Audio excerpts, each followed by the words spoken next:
This whole thing of Asperger's or on the spectrum is a fairly new thing. Used to be autism had a fairly narrow definition that was, clearly identifiable. But this idea that if you're slow socializing, I have a behavior where I rock that bothers people, but that's also common, so-called self-stimming type thing. So I realized, wow, there's a bit of a pattern match there.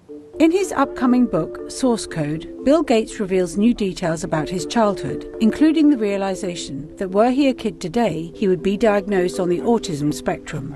Looking back on that, because I didn't behave in a standard way, and yet, that deep concentration that got applied to math and science and eventually to all those programming experiences I had, that became a strength. A strength that changed the world and made Gates among the richest and most influential leaders of our time.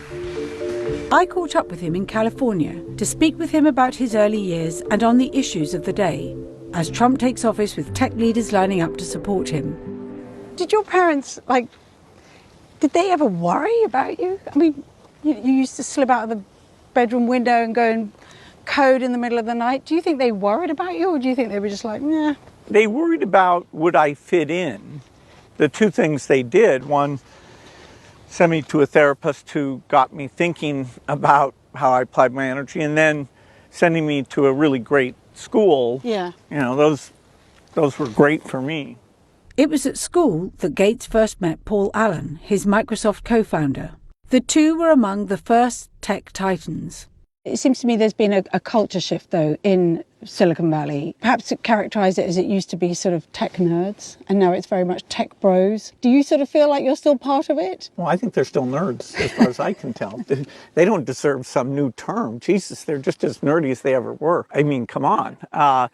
Yes, the vision that, Paul Allen and I had at age 18, that the digital revolution would change the world more than any other thing, that's really been borne out. The most valuable companies in the world are the children of that insight, and they, provided super innovative products. And so, of course, the tech people are richer and understanding, okay, what's their next thing, primarily AI. In this case, has become more important. Early in the days of Microsoft, I didn't believe in having an office in Washington, D.C. I later learned that was a mistake, but, I had kind of a purist view that I didn't need to engage in talking to the government. Have you met Donald Trump since the election? Yeah, I had a chance to go have a long and actually quite intriguing dinner with him. What did you discuss? What was intriguing? Well, we touched on a lot of things. It was over 3 hours. To my surprise, it was, just he and I, his chief of staff, Susie Wiles, and the person who helps manage things for me, Larry Cohen. So the four of us sat there, and it was quite wide-ranging. Global health's the area that I work in, and such amazing things have happened and can happen there. I spoke a lot about HIV and that the foundation's literally working on a cure for that. We're at an early stage, and so he, in the COVID days, accelerated the vaccine innovation. So I, was asking him if maybe the same kind of thing could be done here, and we both got, I think, pretty excited about that. We talked about polio, where we're very close to getting that done, but if you stop, it'll spread back. And so I explained why it's been tough in Pakistan, Afghanistan. We've had cases show up in Gaza. We have cases in Africa. And he was fascinated to hear what he could do to maximize the chance that during the next 4 years, that incredible milestone will be achieved. I felt like he was, energized and, looking forward to helping to drive innovation. I was frankly impressed with how well he showed a lot of interest in the issues I brought up. What do you make of RFK and vaccines and what he's saying about it and the position he's been given in this incoming administration? Well, he wrote a book saying that Tony Fauci and I kill millions of children and make billions of dollars with vaccines. And, people can judge for themselves whether that's correct or not. Ahead of Trump's election, the Wall Street Journal reported Gates donated around $50 million towards a pro-Harris super PAC. But you didn't actually ever publicly endorse her. Why was that? In my role as chairman of the Gates Foundation, we've had incredible relationships with every administration. The progress since the year 2000, cutting childhood death in half, cutting HIV deaths in half, that's due to partnerships with rich world governments where the U.S. is in absolute the most generous. And so, I look forward to working together with every administration. So there's obviously another big tech titan close to this administration, Elon Musk. Yes! When was the last time you spoke to Elon? I haven't spoken directly to him. It may have been about 18 months. But, I've known Elon over the years. He's a member of the Gideon Pledge, and I admire a lot of the great work he's done. What do you think of the way he's using his platform to influence the political landscape? Well, I think the idea that looking at government expenditures on a sort of zero-based budgeting approach could be a valuable thing. I'm amongst the people who think the deficit needs to be brought down because otherwise it will create a financial problem for us.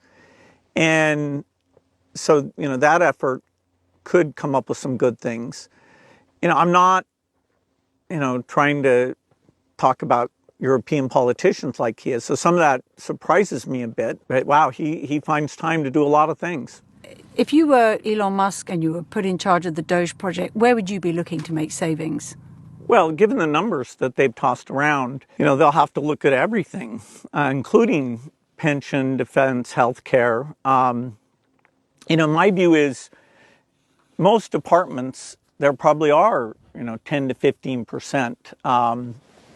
I do worry a little bit that if you say, hey, let's completely get rid of things, some of the things that have long-term benefits, I obviously believe in HIV medicines where the U.S. is keeping tens of millions of people alive.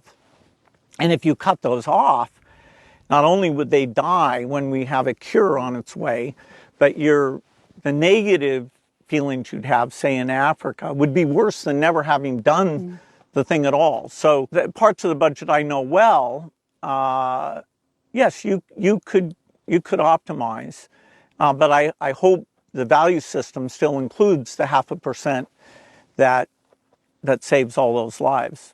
The Journal previously reported on Gates' ties to Jeffrey Epstein, including that Epstein threatened Gates over an affair he had. The two met a few times, Gates says, to discuss philanthropy. Do you think, looking back at that moment, that you were being played? Well, Jeffrey, in retrospect, I was foolish to spend any time with him, and he sort of, got time with various people by spending time with other people. So yes, I think I was quite stupid. I thought it would help me with global health philanthropy. In fact, it failed to do that, and it was just a huge mistake. Has it made you more wary of connections? Definitely. Yeah. Are you kidding? Now, you're not elected, but I think it's fair to say that you could probably pick up the phone to any world leader out there.